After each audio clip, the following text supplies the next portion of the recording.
और आज हम बात करेंगे, भारत ने फिर से ये साबित कर दिया है कोई कितनी मर्जी ही कोशिश कर ले इस देश को रोकने की, लेकिन किसी भी देश की बस की बात नहीं है भारत को रोकना। क्योंकि आज हम बात कर रहे हैं एक ऐसी बड़ी खबर जिसको देखकर वो ऐसे तमाम देश जो कि हथियारों को एक्सपोर्ट करके काफी मोटा पैसा कमा रहे थे, अब उनके सर में जी बहुत शदीद दर्द होना शुरू हो गया है। क्योंकि भारत ने एक दफा फिर से जी छक्का मारा है और वो ये है कि ब्रह्मोस के बाद अब आकाश मिसाइल को फर्स्ट टाइम भारत ने जी एक्सपोर्ट कर दी है आर्मीनिया को। यार यार ये कितनी औसम है यार। हम क्यों नहीं जाते, हम किसी मुल्क का विजिट क्यों नहीं करते, क्यों नहीं कहते कि भाई आप आओ और हमारे मुल्क में आके इन्वेस्टमेंट करो। आपको पता ही नहीं है, हम बहुत जाते हैं, हम अमेरिका जाते हैं, बार बार जाते हैं, हम यूके जाते हैं, हम जो यूरोपियन कंट्रीज है वहाँ बहुत ज़्यादा जाते हैं। आपको नहीं इल्म इस बात का, लेकिन इशू ये है हम वहाँ मांगने जाते हैं। आदमी देखा नहीं कि भिखारी की तरह भीख मांगना शुरू। अमेरिका, रशिया और चाइना के बाद इंडिया दुनिया का चौथा ऐसा कंट्री बन चुका है जिसने हाइपरसोनिक मिसाइल अपना टेस्ट किया है, और ये बहुत बड़ी बात है। इसका मतलब ये है कि दुनिया में इस समय सिर्फ 4 ऐसे कंट्रीज हैं जिनके पास अपने खुद के हाइपरसोनिक मिसाइल हैं। जली ना, तेरी भी जली ना। भाईजान हमारे पास जज्बा बहुत है। अब भाई फिर अभी वो यही बात है, जज्बे से हम जज्बा है तो क्या? जज्बा इसलिए है कि जो पढ़े लिखे वो तो कुछ कर रहे नहीं। अच्छा, जो अनपढ़ है वो उनमें जज्बा है। ठीक है, वो क्या कर सकते हैं? कुछ भी नहीं कर सकते। तो पागल है साला। हमारे यहाँ ना जैज जज्बा पैकेज है। अच्छा, हमें वो जैज जज्बा पैकेज सिखाया गया है। ठीक है, अगला उसका मान ही नहीं बताया गया कि जज्बा किसको लेके कहते हैं। जज्बा लेके गली गली हमने नारे लगाने, ठीक है, मगर दुनिया से पीछे रहना है। अरे नालायको, तुम लोग का कुछ नहीं हो सकता है जीवन में। तुम लोग का जीवन का हालत ऐसे ही डगमगाया रहेगा कि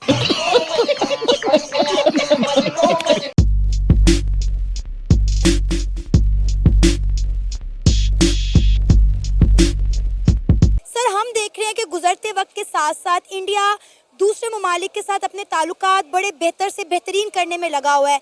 इंडिया के प्राइम मिनिस्टर नरेंद्र मोदी ने सीट बेल्ट बांधी हुई है। वो आए दिन किसी ना किसी मुल्क के विजिट पर निकल जाते हैं। कभी रशिया होते हैं, कभी यूक्रेन होते हैं, और अब हमने देखा है कि वो नाइजीरिया की विजिट पर हैं। उसके बाद वो ब्राज़ील और फिर गुआना जाएंगे। क्या वजह नज़र आ रही है कि इंडिया के प्राइम मिनिस्टर जो है वो इतनी तगो-दो में लगे हुए हैं कि अपने मुल्क के जो है दूसरे ममालिक के साथ ताल्लुकात बेहतर करें, तजारत जो है वो मज़ीद अपनी एक्सपेंड करें? देखें, इंडिया एक बहुत बड़ी मार्केट है, दोनों तरह से रिवर्स मार्केट भी है। एक तो पूरी दुनिया से कोई भी चीज़ आप बेचना चाहें इंडिया में बेच सकते हैं। 1.5 अरब की आबादी है, और इसके साथ साथ इंडिया खुद बहुत बड़ा प्रोड्यूसर भी है गुड्स का। हर तरह की वो आईटी से रिलेटेड एक्सपोर्ट्स हों वो भी वो बना रहा है।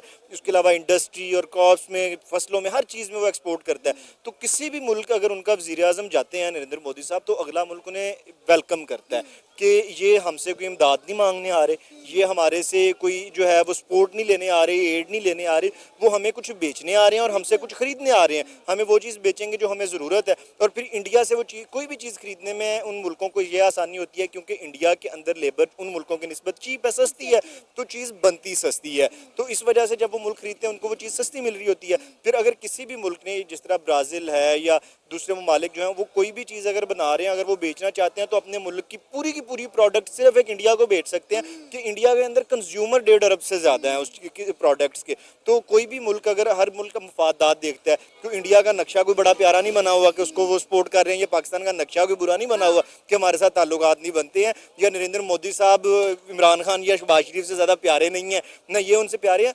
मफादात हैं। कि अगर यूक्रेन को या ब्राज़ील को, गोवा को अपने मफादात नज़र आएंगे तो वो तो वेलकम करेंगे, वो तो किसी को भी वेलकम करेंगे। देख रहे हैं ना जिस तरह उनका वेलकम किया गया नाइजीरिया में, जैसे ही वो लैंड किया उनका रेड कारपेट वेलकम किया गया। वहाँ पे भारत माता जय के नारे लगाए गए हैं, और इंडियन डायस्पोरा ने अपने रवायती अंदाज में जो है वो इंडिया के प्राइम मिनिस्टर नरेंद्र मोदी को वेलकम किया गया। अगर हम बात करें ब्राज़ील की, तो हम क्यों नहीं जाते? हमारा कोई लीडर हमें ब्राज़ील जाता हुआ दिखाई क्यों नहीं देता? क्या वजह है? हम पे पाबंदियां लगी हुई हैं, या हमें वहाँ जाते वक्त जहाज़ों में ज़्यादा पेट्रोल लगता है, या हमें मना किया गया कि भाई आपने वहाँ नहीं जाना? हम क्यों नहीं जाते? हम किसी मुल्क का विजिट क्यों नहीं करते? क्यों नहीं कहते कि भाई आप आओ और हमारे मुल्क में आके इन्वेस्टमेंट करो? आपको पता ही नहीं है, हम बहुत जाते हैं, हम अमेरिका जाते हैं, बार बार जाते हैं, हम यूके जाते हैं, हम जो यूरोपियन कंट्रीज़ है वहाँ बहुत ज़्यादा जाते हैं, आपको नहीं इल्म इस बात का। लेकिन इशू ये है हम वहाँ मांगने जाते हैं और हम कह के जाते हैं, बताते हैं जाके कि मांगने आए हैं। तो इसलिए वो मैं आपके घर अगर आऊँगा ना बोरी एक चावलों की या गंदम की लेके कि मैं आपको ये गिफ्ट करने आया हूँ, तो आप मेरा बड़ा अच्छा वेलकम करेंगे। मैं आपको कहूँ मैं कम कीमत पे बेचने आया हूँ, तब भी आप मेरा वेलकम करेंगे। लेकिन मैं आपको कहूँ मैं तो गंदम लेने आया हूँ, वो भी पैसे नहीं मैंने देने, तो आपको भी एक दफ़ा दो दफ़ा आप मुझे वेलकम करेंगे, तीसरी दफ़ा कहेंगे क्या ये पीछे पड़ गया बंदा। तो जब हम इसलिए उन मुल्कों में नहीं जाते, हमारे पास है ही नहीं उन्हें कुछ बेचने या देने के लिए। आईटी इंडस्ट्री पाकिस्तान की, आप इंटरनेट के हालात देख लें, वीपीएन लग गए हैं, बहुत सी वेबसाइट्स वैसे यहाँ पे बंद है, तो हम क्या बेचें किसी को। तो इंडिया के अंदर सिलिकॉन वैली बन चुकी है, वहाँ पे जो है आईटी के अंदर बहुत बड़ा काम हो रहा है और पूरी दुनिया वहाँ से चीज़ें आईटी एक्सपोर्ट कर रही है। फिर वहाँ पे कोई भी प्रोडक्ट बनती है, बनाने वाले बहुत ज़्यादा हैं, सस्ती बनती है। ब्राज़ील को तो इन चीज़ों की नहीं ज़रूरत, ठीक है, उनको तो ज़रूरत है आईटी एक्सपोर्ट्स की, उनको ज़रूरत है जो रोज़ाना की रोज़मर्रा की ज़रूरत की अशिया है उनकी। अब प्राइस का कंपैरिजन कर लें, हमारे यहाँ एक चप्पल बनती है जिसे हम हवाई चप्पल घरों में कहते हैं, कैंची चप्पल कहते हैं, 300 साढ़े 300 की मेरा ख्याल है मिलती होगी। आपने कभी उसका इश्तिहार देखा है टीवी छोड़े सोशल मीडिया के ऊपर? कभी नहीं, क्योंकि उसके कंज्यूमर बहुत थोड़े हैं। इंडिया के अंदर वो शायद 99 रुपए की किसी ज़माने में होती थी, अब थोड़ी सी महंगी हुई होगी। उस चप्पल का इश्तिहार आता है और उसमें कौन होता है? सबसे महंगा एक्टर सलमान खान। क्यों होता है? 15-20 करोड़ वो ले रहा है ऐड का। वो क्यों अफोर्ड कर लेते हैं? उनके पास 1.5 अरब की आबादी है जिसको उन्होंने वो चप्पल बेचनी है। वो 1.5 अरब एक चप्पल में से 1 रुपया भी वो प्रॉफिट रखें तो 1.5 अरब रुपया प्रॉफिट आ रहा है उन्हें। और आज हम बात करेंगे, भारत ने फिर से ये साबित कर दिया है कोई कितनी मर्जी ही कोशिश कर ले इस देश को रोकने की, लेकिन किसी भी देश की बस की बात नहीं है भारत को रोकना।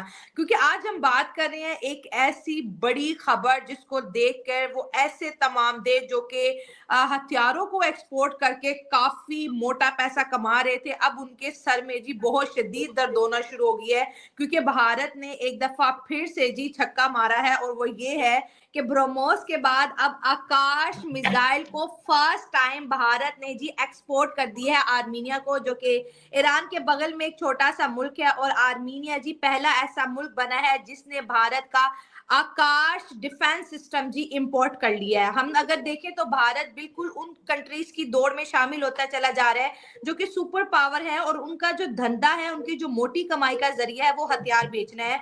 और अगर हम अजरबैजान और आर्मीनिया की बात करें तो दोनों मुल्कों की आपस में बिल्कुल भी नहीं बनती। तो भारत जो है आर्मीनिया को सपोर्ट भी कर रहा है और अपने हथियार भी बेच रहा है। बहुत बड़ी खबर है क्योंकि ये फर्स्ट भारत की एक्सपोर्ट है जी। भारत पहला मुल्क ऐसा बना है जिसने आर्मीनिया को जी मिसाइल सिस्टम जो है एक्सपोर्ट किया है। और कांग्रेचुलेशंस, मैं कहूंगी बड़ी बात है जी। भारत पूरी दुनिया में फेमस था कि एक ऐसा मुल्क है जो बहुत ज्यादा जो है हथियार खरीदता है और अब आहिस्ता आहिस्ता नैरेटिव बिल्ड हो रहा है कि भारत तो खतरनाक से खतरनाक मिसाइल अब एक्सपोर्ट कर रहा है। तो सबसे पहले सर को वेलकम करते हैं अपने चैनल पे। Thank you so much sir हमें इतने खास मौके पर ज्वाइन करने के लिए। शाला जी बहुत बहुत धन्यवाद, आपने बुलाया। और इस टॉपिक पे मुझे अभी जवाब देना शुरू करना है जी। मैं जवाब देने से पहले इंडिया की अचीवमेंट के बारे में थोड़ा सा ये बताऊंगा। इंडिया की अचीवमेंट शायद ये नहीं है कि हमने आर्मेनिया को हथियार भेजे या बेच रहे। फ्रेंकली हम पहले भी कुछ हजार करोड़ के, यानी 1000, 1500, 2000 करोड़ के छोटे मोटे हथियार बेचते रहते थे। वो हमारी बहुत बड़ी अचीवमेंट नहीं है। इस अचीवमेंट को आप तब समझेंगे जब आप किसी वीडियो को शुरू के 1 मिनट सुनेंगे, जब आपने इंट्रोडक्शन इंडिया का दिया और ये कहा, पाकिस्तानी होते हुए ये कहा कि कोई दुनिया में भारत को नहीं रोक सकता। जी बिल्कुल। जब दुश्मन देश का कोई एक सिटीजन तारीफ करते हुए अपने आप को ना रोक पाए तो ये समझ लीजिएगा सबसे बड़ी अचीवमेंट हमारी कंट्री की ये है। अमेरिका, रशिया और चाइना के बाद इंडिया दुनिया का चौथा ऐसा कंट्री बन चुका है जिसने हाइपरसोनिक मिसाइल अपना टेस्ट किया है और ये बहुत बड़ी बात है। इसका मतलब ये है कि दुनिया में सिर्फ 4 ऐसे कंट्रीज हैं जिनके पास अपने खुद के हाइपरसोनिक मिसाइल हैं।